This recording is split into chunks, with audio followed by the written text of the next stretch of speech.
ओम ओम नमः ओम नमः ओम नमः। समय सार जी ग्रंथराज है। वस्तुतः आचार्य फंदकुंद स्वामी के द्वारा रचित उसका नाम तो समय पाहुड़ है और संस्कृत में उसको समय प्राव्रत कहते हैं।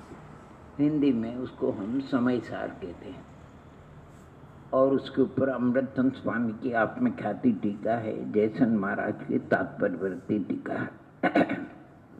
अध्यात्म का ग्रंथ है, अलौकिक ग्रंथ है।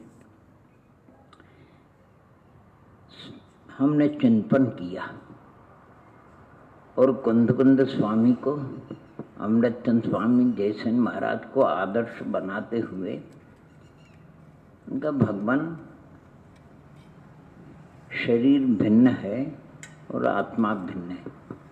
ये तो एक बहुत सी ऐसी सरल बात है कि बाल गोपाल भी जानते हैं। जो शरीर में से आत्मा प्रस्थान कर जाता है, जानते सभी लोग शरीर रह गए और जो इसमें यानी जो चेतन था वो चला गया। तो शरीर को फिर संस्कारित कर देते हैं, मिट्टी में मिला देते हैं, अग्नि संस्कार कर देते हैं। हमने कुंद आचार्य भगवान से मैंने कहा आप तो वो गूढ़ बात हमको बताइए। और उनका कि देखो, अगर संक्षेप में समय सार को समझना तो ऐसे समझो। समय सार में अमृतचंद स्वामी की अपेक्षा 9 अधिकार है। जयसन महाराज की अपेक्षा 10 अधिकार। उन्होंने जीवाधिकार और अजीवाधिकार को अलग लिया और अमृतचंद स्वामी ने एक शादवाद अधिकार भी लिखा है और बनारसी दास जी ने नाटक समय सार लिखा है तो उसमें गुणस्थानाधिकार को भी उन्होंने लिया। तो समय सार में जो 415 गाथा है 9 अधिकारों में, उनको आत्मा और आश्रव कर्ता कर्माधिकार है।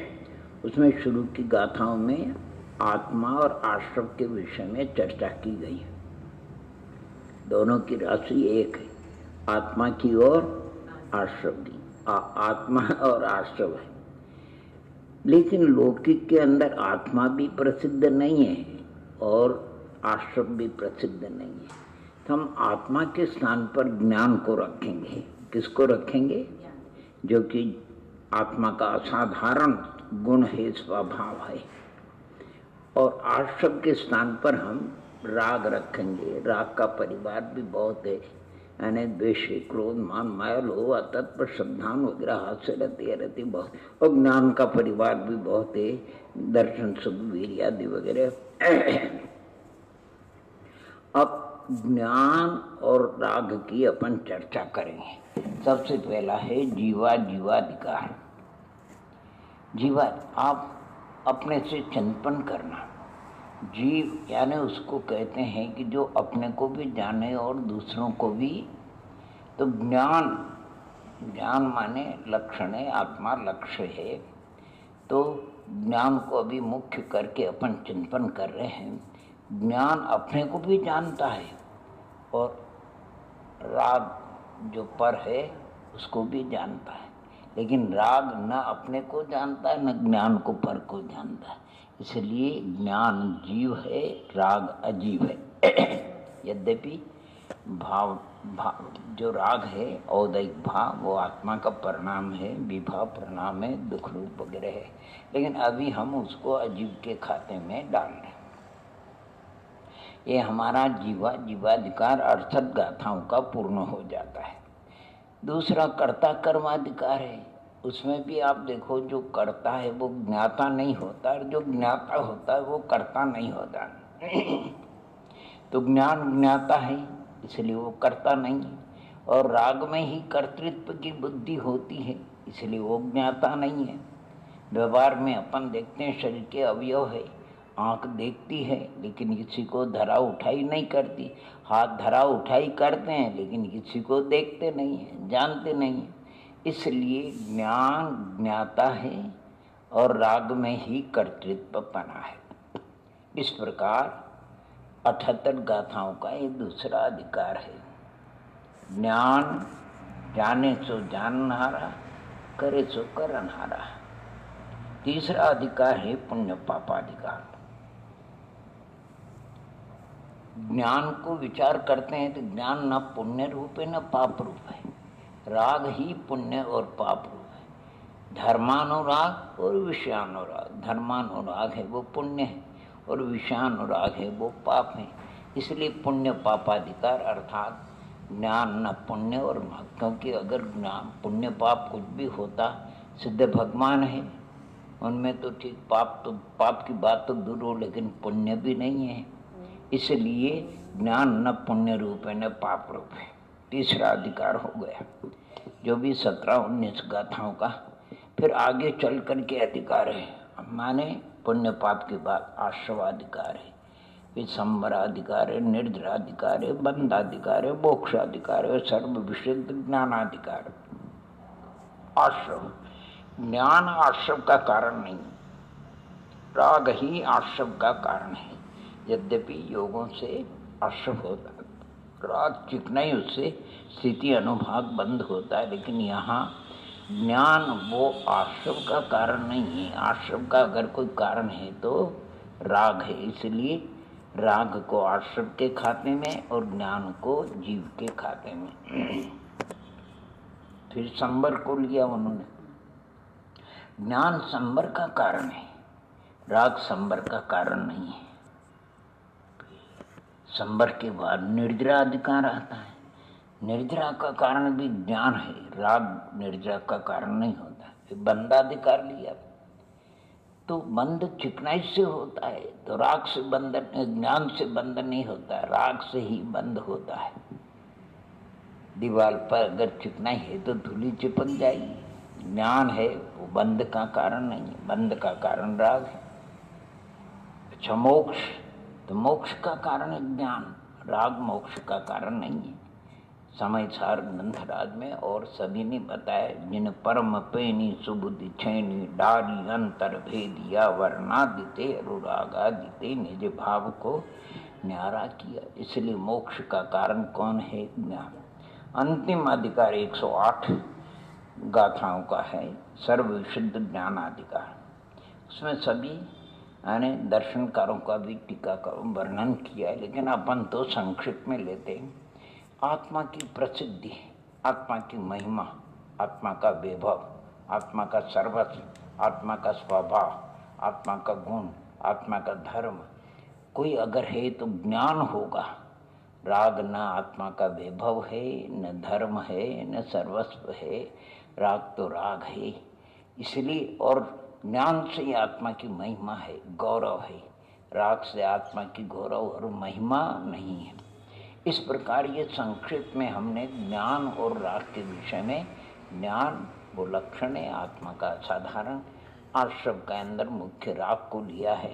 लेकिन इन सब का सार क्या है? इन सब का सार ये है, आचार्य कुंद कुंद भगवान कहते हैं कि हे भव्यात्माओं, सिर्फ ज्ञान की अनुभूति करो। राग मिश्रित ज्ञान की अनुभूति, द्वेष मिश्रित अनुभूति, हर्ष विषाद मिश्रित अनुभूति तो अनंत काल से करते आए, लेकिन सिर्फ ज्ञान की अनुभूति, इसलिए सिर्फ ज्ञान की अनुभूति कहो, ज्ञानानुभूति कहो, स्वानुभूति कहो, स्वानुभव कहो, स्वसंवेदन कहो, शुद्धात्मा की अनुभूति, ये सब पर्यायवाची है। और वस्तुतः जो भव्यात्मा सम्यक दर्शन से, सम्यक ज्ञान से विभूषित है, महाव्रती महामुनीश्वर है, वो निरंतर एक ही काम करते हैं, अर्थात ज्ञान की अनुभूति करते हैं, ज्ञान का आस्वादन करते हैं। ज्ञान माने ज्ञान में जो उनको आनंद आता है, उस आनंद की अलौकिक महिमा है। ये समय सार का सार, अर्थात हमें राग मिश्रित ज्ञान की अनुभूति न करते हुए हमें ज्ञान की अनुभूति, सिर्फ ज्ञान की अनुभूति कर। यद्यपि साधक अवस्था में 10वें गुणस्थान तक सूक्ष्म लोभ भी रहता, राग देता है, लेकिन उपयोग की एक अलौकिक महिमा है। वो कौन सी महिमा? मान लो कि कोई खाद्य पदार्थ है, कचौरी है, आप उसको खा रहे हैं। कचौरी में सब प्रकार के माने जैसे नमक मिर्ची वगैरह सब उसमें गर्भित है। किसी ने पूछा नमक तो कोई हाथ से अलग करके थोड़ी बताया जाएगा कि ये नमक है, उसके लक्षण से जाना जाएगा। अरे खारापना बराबर है कि अधिक है, हीन है। इसी प्रकार आत्मा एक कचौरी की भांति असंख्या प्रदेशीय अनेक अनंत गुण है, सामान्य विशेष गुण है, अनुजीवी प्रतिजीवी आदि, और सबका परमन चल रहा है। तो परमन चलते हुए भी जो तत्व ज्ञानी भेद विज्ञानी है, भेद विज्ञान तत्सिद्धा सिद्धा ये केचना, अर्थात वो सब में अलग ज्ञान को, ज्ञान का ऐसा स्वाद है। स्वाद का मतलब ज्ञान की अनुभूति आनंद रूप है, निराकुल रूप है, शांति रूप है, सुख रूप है, सहज रूप है। और रात की जो अनुभूति है वो सब आकुलता रूप है, दुख रूप है। वैसे पंडित दौलत राम जी ने भी छठाना में क्या सुंदर छठे अध्याय में बताया, यह राग आग दही ताते समामत से, राग आग की उपमा दी है और ज्ञान को अमृत की उपमा दी है। जो भव्यात्मा ज्ञान की अनुभूति करता है, उसका आस्वादन करता है, वही सच्चा मोक्ष मार्ग है, अनुभव है। उसी के बल से जो है उत्तरोत्तर गुण स्थानों की वृद्धि होती है, यानी वो जगन्य से मध्यम, मध्यम से उत्कृष्ट अंतरात्मा होते हुए सकल परमात्मा, और सकल परमात्मा ने कुछ काल के बाद तो निकल पड़ा। जो अनंत अनंत सिद्ध भगवान है, अब ज्ञान की अनुभूति में लीन है, सुखानुभूति में अनंत सुख का, अक्षय अनंत सुख का अनुभव करे। अनंत परमात्मा भी अनंत सुख का अनुभव करे। जो निर्विकल्प समाधि में स्थित शुद्धोपयोगी संत है, वो भी ज्ञान की अनुभूति करते हैं।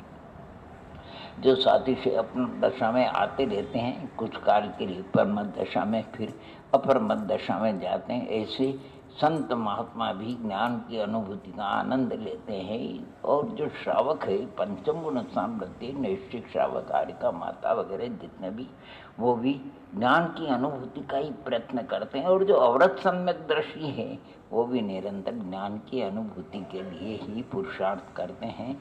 इसलिए सभी भव्यात्माओं को आने लाख बात की बात ये निश्चय लाओ, और हर प्रकार से अपने उपयोग में, यानी ज्ञान को ज्ञान के द्वारा, अर्थात उसका वेदन अनुभवन करने वाला ज्ञान है, वेदन करने वाला ज्ञान है। जिसके लिए करता वो भी ज्ञान है, जिससे करता वो भी ज्ञान है, जिसके आधार से करता वो भी ज्ञान है। इसलिए ज्ञान की अपूर्व महिमा है। आप और हम सभी ज्ञानानुभूति को प्राप्त करके अक्षय अतीन्द्रिय आनंद पद को प्राप्त करें। यद्यपि कोई वस्त्र अवस्था में शब्द के कहने की बात नहीं, वस्तुतः ये अनुभूति की बात है, जीवन के सार की बात है।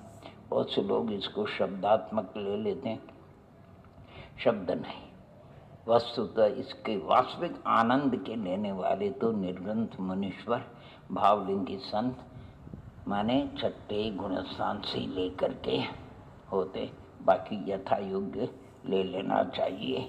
ओम नमः ओम।